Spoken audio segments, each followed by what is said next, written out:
começando o Viva Mais, o seu programa de saúde aqui no Canal 20. É sempre muito bom estar com vocês, a gente compartilhar essas dicas de como viver mais, com mais qualidade de vida, com mais saúde, como prevenir as doenças, né? E a gente sempre fala para você, né? Se comunique conosco, entre no nosso site www.programavivamais.com.br. Lá tem várias partezinhas, você pode clicar no Assista Aqui, assistir os programas que a gente já gravou nos últimos 2 anos e meio. Você pode ver, nós temos lá a relação de todos os médicos que vieram no programa, porque nós costumamos receber muitos e-mails pedindo como era mesmo o nome daquele ortopedista, como é o nome daquele pneumologista. Então, nós temos lá a relação de todos os médicos que vieram, com os e-mails, tudo para você entrar em contato. E também tem a parte de perguntas. Então, claro que sempre depois de cada programa, a gente até sugere, né? Tem o seu caderninho do lado para ir anotando as dicas, porque sempre tem dicas muito boas, é 1 hora de programa, sempre tem dicas muito boas de prevenção, de saúde, mas mesmo assim, lá tem as perguntas. Se a gente esqueceu de falar alguma coisa que você gostaria de saber, mande suas dúvidas que nós vamos trazer esses médicos de novo aqui no nosso programa. E a gente tem uma página também no Facebook para você participar lá conosco. E hoje nós temos então conosco, o programa vai estar excelente, o Dr. Luiz Antônio Chaves Carvalho, que é ortopedista, traumatologista e cirurgião do pé. E a doutora Maria Isabel Pós-Guerra, que é especialista em cirurgia do ombro e membro da Comissão de Educação Continuada da Sociedade Brasileira de Ortopedia e Traumatologia. Sejam bem-vindos. Obrigada. Muito bom ter vocês. Vocês estão vindo pela primeira vez. Espero que não seja a última, que vocês venham ainda muitas vezes aqui conosco. Com certeza. Com certeza vai haver, nós vamos ter que chamá-los de novo, né? Porque, a gente já estava até agendando uma aqui antes do programa, então você já pode mandar suas perguntas. Não vai faltar, né? Eu tenho certeza que hoje em dia, com esse número de atletas, entre aspas, porque a gente se considera atleta, né, Carvalho? A gente se encontra seguido no clube, jogando tênis, com a quantidade de pessoal que frequenta a academia e que faz exercício, que é uma coisa muito boa, mas eu acho que também aumenta bastante a quantidade de trauma, principalmente quando o pessoal faz de forma não correta ou não tem um assessoramento adequado. Isso a gente vê muito seguido. O que eu vejo muito, e me aconteceu muito, Carvalho, durante um tempo, até eu me dar conta que eu não estava usando o calçado apropriado, nós vamos falar sobre isso depois, mas aquela facete plantar, esse pessoal que sai correndo pela rua. Como é que é o nome? Tu falou muito rápido. O nome é bonito, foi o Carvalho que eu ia dizer dor na sola do pé. Então tá, porque para mim que sou dentista, tua frase me complicou. Como é o nome? Facete plantar, não é isso? Facete plantar, tá. É que existe na planta do pé, existe uma membrana, existe uma fáscia, né? Que durante o apoio, o nosso pé é uma estrutura muito dinâmica, né? Ele é totalmente, diferente do que a gente imaginava a respeito do pé, o pé é uma estrutura extremamente móvel. E quando nós apoiamos o nosso pé se deforma.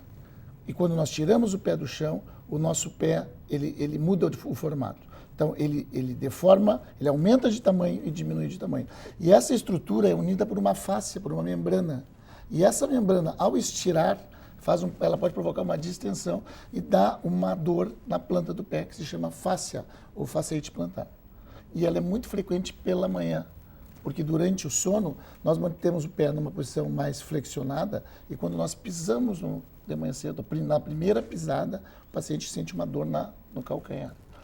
E que está muito relacionado hoje em dia ao estigma que se chama esporão de calcânio. A gente ouve muito falar nas pessoas, eu tenho esporão de calcânio, mas na realidade o esporão é uma consequência desta tração da fáscia. A fáscia estica e ela vai produzindo um osso, né? Um osso horizontal. Então não é o esporão que provoca a dor. Ele provocaria a dor se ele estivesse na posição vertical, para o solo. Mas ele é tracionado e próximo a ele existe um nervo que vai dar o que a gente chama de facete plantar. Sabe quando é que eu sentia muita dor? Quando subia escada. Tu tem essa facete plantar que é tipo esporão? É esse tipo esporão? O que é conhecido como esporão? Não, também é conhecido como esporão. É que o esporão é uma consequência da facete crônica. Esporão é uma calcificação, né? É uma calcificação da face, da inserção dela. Ele vai sofrendo uma tração e essa tração vai formando uns teófitos e vão formando isso. Normalmente o paciente que tem facete plantar, que tem esse esporão, é um paciente que tem uma fasciite crônica, de longa data. Isso pode ser genético? Não. Isso normalmente está associado a um trauma de repetição. Normalmente são pacientes que têm um peso elevado. O paciente que tem um pé cavo, aquele pé que tem uma concavidade maior, tem uma tendência maior a ter fasciite, porque ele vai distrair mais a face, vai tracionar mais a face, né? Mas isso aí pode acontecer em qualquer paciente. Geralmente são em pacientes que são mais sedentários, a face está relacionada a encurtamento e a tendinite do tendão de Aquiles também, que na realidade, isso aí é um segmento onde tem o encurtamento da musculatura da coxa, da perna e da face plantar. Então, encurtamento de todo o membro inferior. O cara pode ter uma remissão espontânea, quer dizer... À medida que ele diminui, porque assim, até instintivamente, quando tu tem dor, tu muda o apoio, né? O que o paciente que tem dor no calcanhar faz? Ele pisa na parte anterior do pé, ele pisa na ponta do pé. Então, ele começa a ter dor e ele pisa mais na frente. Dificilmente ele vai conseguir melhorar sem ter um tratamento médico, né? Então, ele vai ter que fazer um tratamento médico com anti-inflamatórios, com uma fase crítica da dor, gelo e anti-inflamatórios, e posteriormente ele vai ter que fazer alongamento. O tratamento dessa patologia, ela é um alongamento da face. Essa face precisa ter um alongamento maior para que quando o pé se deformar, não seja tracionado no chão. Calçado errado para correr pode causar esse tipo de coisa? Pode causar para correr, o calçado errado pode causar isso, mas normalmente o calçado errado, ele provoca, ele não chega tanto a provocar a fasciite, mas ele provoca uma dor mais na parte posterior do pé, mais no retropé. Mais no calcanhar. Mais no calcanhar. Na tuberosidade posterior do calcâneo, né? O calçado mais duro, hoje em dia a gente recomenda que o calçado seja um calçado flexível, né? E um calçado que o paciente consiga fazer uma atividade esportiva, né? E que principalmente antes da atividade esportiva o paciente consiga fazer um bom alongamento antes e após. Tá? Um calçado confortável, que tem um bom amortecimento, né? E que hoje em dia a gente tem que ter uma orientação médica para isso. Não tem que simplesmente chegar numa loja ou né, e chegar e dizer, olha, eu quero um calçado para correr. Ele tem que procurar, eu acho que ele deveria procurar um ortopedista, né, para que essa pessoa, ao examinar o pé do paciente, sabendo se o paciente tem um pé cavo, se o paciente tem um pé plano, indicar para ele o melhor calçado para ele fazer a atividade. Se ele for correr, ele vai ter que ter um tênis para corrida. Se ele for fazer tênis, ele tem que ter um tênis para praticar o tênis. Se ele for jogar futebol, ele tem que ter um tênis para futebol. Né? E associado a isso, ele talvez, em alguns casos, ele possa até usar uma palmilha, porque esses tênis, tanto o tênis do tênis e o tênis do futebol society, eles não são tênis que têm um bom amortecimento, diferente dos tênis de corrida. Né? Os tênis de corrida já têm um amortecimento próprio do tênis. E usando o tênis errado ou fazendo o uso errado do tênis, o que pode gerar? Normalmente, quando tu começa a usar um calçado inadequado, tu vai sentir dor, né? A dor... Então, assim, eu costumo dizer para os pacientes que a dor, embora seja uma coisa extremamente desagradável, ela é uma coisa importante, porque ela está te mostrando, ela vai te parar. A dor vai impedir com que tu consiga fazer uma atividade errada. Então, um calçado inadequado. Então, por exemplo, quando a gente vai fazer a compra do calçado, a gente sempre tem que comprar o calçado, de preferência, no dia quente, no final do dia. Porque o nosso pé de manhã tem... Está desinchado, né? Ele tem, vamos supor, 36 centímetros. No final do dia, ele tem 37 no dia quente. Então, aquele calçado que se comprar no final do dia, né, que o pé está mais largo, tu vai poder usar. Se tu comprares o calçado num dia frio pela manhã, muito provavelmente tu não vai usar esse calçado no final do dia, no calor. Porque ele aumenta de tamanho. O nosso pé aumenta em média de 8 a 1 centímetro por dia em calor. Dia quente ele faz isso. Então, o calçado deve ser comprado, de preferência, no final da tarde dos dias quentes. E nunca nos dias frios pela manhã. E não economizar no calçado, né? Calçado é um bom investimento. Sabe que todo mundo tem um amigo pão duro, né? Isso aí. Nós temos um conhecido pão duro que ele foi para os Estados Unidos, ele comprou uma chuteira de futebol, mas como estava muito barato, ele chegou aqui e disse, não, é que eu vou levar para o Brasil, vou levar para o sapateiro e cortar. Isso foi muito como engraçado. é o nome daquelas pontinhas que tem? As travas. As travas. Eu vou levar, mas está muito barato esse tênis, eu vou levar para o sapateiro, vou cortar as travas. Provavelmente ele vai estar te assistindo, vai querer te matar. Não, mas todo mundo tem um amigo pão duro, né? E aí ele mandou cortar as travas. Então é um perigo, né? É bom, e sabe que todo mundo tem conhecido pão duro. Vale a pena avisar que economia é a base da porcaria em tudo, né, Carvalho? O calçado, assim, ó, a atividade hoje em dia, atividade desportiva, ela tem um sapato para cada atividade esportiva. Não pode praticar um tênis com um sapato de futebol, né? Tu não pode. É a mesma coisa. Tu vai praticar tu vai predispor a lesão. Né? Tu tem que ter. Se tu for jogar tênis, tem que ter um tênis. Se tu for praticar um esporte, um quadra sintética, tem que usar uma calçada adequada para cada sintética. Se for usar uma chuteira, futebol de campo, tem que usar uma chuteira adequada. E a joanete, ela é causada pelo uso errado do sapato? Pois Ou é uma coisa predisposta da pessoa? Não, o joanete, assim, ó, na realidade, o joanete é uma patologia multifatorial. Né? Ele tem um fator genético importante, a gente sabe disso, mas o calçado ele é um fator preponderante, principalmente nas mulheres. A incidência do joanete ele está 8:1. Ou seja, nós temos 8 mulheres com joanete para um homem com joanete. E geralmente o joanete do homem ele está associado ao fator genético mais importante, porque o homem normalmente não usa o sapato bico fino, o sapato alto, que torna vocês muito mais elegantes e mais bonitas, mas que paga um preço muito alto. Eu costumo dizer que se sapato alto fosse bom, ele não acabaria as festas embaixo das mesas, né? Meia-noite, qualquer boa festa, se levanta, tá cheio de sapato. Não, o Giz, dão até chinelinho de dedo de lembrancinha, né? Que a alegria da gente é quando dão um chinelinho. Que a gente diz assim, vou usar minha lembrancinha, né? É uma boa desculpa para tirar o salto alto. O calçado no joanete é impressionante, assim, a grande preponderância. E a mulher, por problemas com nossos culturais, ela utiliza. As pacientes chegam ao nosso consultório com essa queixa, isso é uma coisa rotineira. Todo dia chegam nos nossos consultórios várias pacientes se queixando de dor nos pés por uso dos sapatos.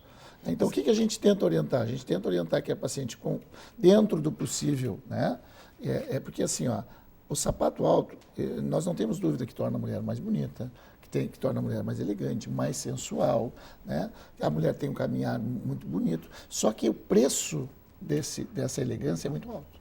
Né? E isso vai deformando, isso é uma coisa que vai sendo usada progressivamente. Né? Se vocês observarem, geralmente o sapato alto, o bico dele é fino e não é difícil de imaginar que os dedos não ficam confortavelmente distribuídos ali dentro. Eu ia te perguntar, isso é em função mais da ponta, que acaba machucando a articulação, ou é em função da altura? Das duas coisas. Né? Qual é a altura do sapato recomendado? A gente recomenda um solado, um salto de 2 centímetros. Esse é o que se recomenda. Por quê? Porque o pé foi projetado para ficar numa posição horizontal. O nosso pé, quando a gente apoia o pé no chão, ele vai aproximadamente 48% da força-peso na parte de trás e 60% na parte da frente. À medida que a gente vai levantando o pé, nós vamos jogando o peso para frente. Então, além de mudarmos a força-peso para frente, ainda nós temos a deformidade dos dedos. Então, são duas o ideal coisas. seria um mocassim, então. Mais plano? Mais plano, mas não tão baixo, né? O paciente que usa um sapato muito baixo, principalmente quem está acostumado a usar um sapato muito alto, ele acaba tendo dor no calcanhar, acaba tendo fascite plantar. Porque quem está acostumado a usar o sapato alto, automaticamente tem um encurtamento da face. À medida que ele estica o pé e ele começa a andar totalmente descalço, ele estica essa face, ele começa a provocar dor. Então, não é infrequente do paciente que quando muda o sapato alto para um sapato muito baixo, dele ter dor na planta do pé. Quer dizer, esse pessoal que é muito frequente acontecer com a gente, né? Está na beira da praia, vai correr de pé descalço. Péssima ideia. Péssima ideia. Péssima ideia. Na realidade, além do que a praia nunca é reta, né? Na lado o cara corre tu tá assim, correndo. Primeiro assim, ó, a gente não está habituado a esse tipo. A prática não é essa. Nós aqui no Sul não temos a prática de correr na beira da praia. Então os nossos pés não estão adaptados a isso. Né? Então esse é um problema. E a segunda coisa é que tu não tens um coxim gorduroso embaixo do pé mais engrossado, diferente das pessoas que estão acostumadas a fazer isso. Né? O que a gente tenta, qual é o calçado perfeito? Tu tinhas me perguntado sobre o calçado perfeito. Qual é o calçado perfeito para a prática esportiva? É aquele calçado que seja um calçado confortável e que deixe o pé trabalhar. O pé precisa trabalhar. Tu não pode deixar um pé totalmente fofo, né? Mas o pé tem que trabalhar, ele tem que movimentar, mas ele tem que ter conforto. Então, de repente, até comprar um númerozinho maior seria uma boa ideia. Se ficar confortável, sim. Né? O tênis tem que ser experimentado na loja, tem que estar confortável. Mas essa dica que tu deu eu acho muito interessante, quer dizer, no fim do dia, num dia quente. Num dia quente. Os sapatos não devem ser comprados de manhã nos dias frios. Porque se tu comprares no calçado nos dias frios de manhã, muito provavelmente tu não vai usar nos dias quentes no final do dia. Porque o teu pé aumenta. Essa ideia nós não tínhamos até pouco tempo atrás. Hoje em dia a gente sabe que o pé aumenta de tamanho. Quase um número, muda um número.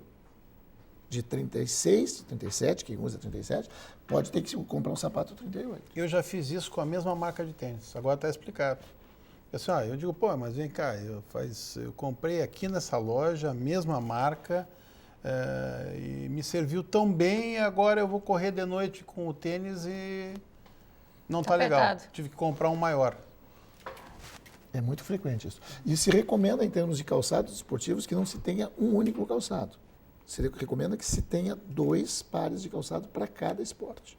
Então, se tu for correr, então se recomenda que num dia tu utilize um, no outro dia... Porque se sabe que o calçado...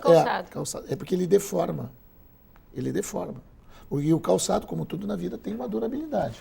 Né? Então, em média, esses tênis de bom nível, esses tênis importados de bom nível, duram 600 quilômetros. Em média. Então, assim, tu imagina, se uma pessoa que corre todos os dias 5, 6 quilômetros, quanto tempo ela vai ter que usar. Então, isso não quer dizer, às vezes o tênis está bom esteticamente, ele está bonito, mas ele perdeu a sua capacidade de absorver impacto. Então, aí o tênis começa a provocar dor, aí o tênis começa a dar dor no pé. Então, assim, a dor no pé, embora seja uma coisa desagradável, é a melhor maneira que o paciente tem de se tratar. Ele tem que procurar um ortopedista para que ele possa se tratar. E corrida é bom para o pé? A corrida é bom para o pé. A corrida é bem indicada. A corrida, assim, ela é uma atividade de impacto, né? A corrida, ela é boa, mas nós temos que cuidar com que paciente? Talvez o paciente que esteja com sobrepeso não é um bom esporte. Né? Talvez a caminhada, talvez a natação, a hidro, atividade de baixo impacto. A corrida, durante a corrida, normalmente, a força-peso, ela fica 7 vezes maior na corrida. Nós vamos fazer um breve intervalo, já voltamos, não mude de canal, que falta falar muita coisa ainda e muita coisa.